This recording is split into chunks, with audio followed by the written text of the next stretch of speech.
வணக்கம். என் பேரு விநாயகி. நான் இன்னைக்கு ஒரு கதை சொல்ல போறேன். கதை கேட்கறதுக்கு தயாரா இருக்கீங்களா? ஒரு ஊர்ல ஒரு மேஸ்திரி இருந்தாங்க. அந்த மேஸ்திரி நல்ல பலமான வீடுலாம் கட்டி தருவாங்க. ஒரு பணக்கார முதலாளி கிட்ட வேலை செஞ்சுட்டு இருந்தாங்க. ஊர் மக்கள் எல்லாம் வீடு கட்டணுமா அந்த மேஸ்திரி கிட்ட போய் கேட்டுக்கோங்கன்னு சொல்லுவாங்க. ரொம்ப நாள் கழிச்சு வயசாகி கால் கையெல்லாம் வலிக்குது.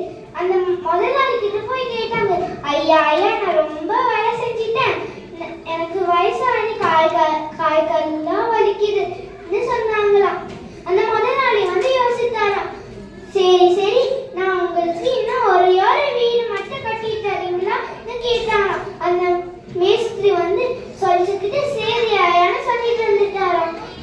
அடுத்த நாள் வீடு கட்ட ஸ்டார்ட் ஆரம்பிச்சாராம். எப்பவுமே நல்ல பலமான வீடுலாம் கட்டி தருவாங்க.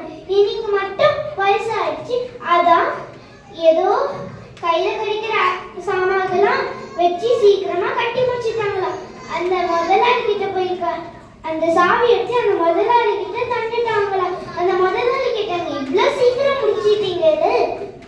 அந்த மேஸ்திரி சொன்னாங்க, ஆமா ஐயா நான் முடிச்சிட்டேன்னு சொன்னாங்களாம். அந்த முதலாளி சாவியத்தையும் அந்த மேஸ்திரிக்கிட்டே தந்துட்டாங்க. அந்த மேஸ்திரிக்கு ஒண்ணுமே புரியல. அந்த முதலாளி சொன்னாங்களா, இவ்வளவு வருஷம் என்கிட்ட வேலை செஞ்சுட்டு இருந்தீங்க, அதான் நீங்க இந்த வீடை நீங்களே வச்சுக்கோங்க.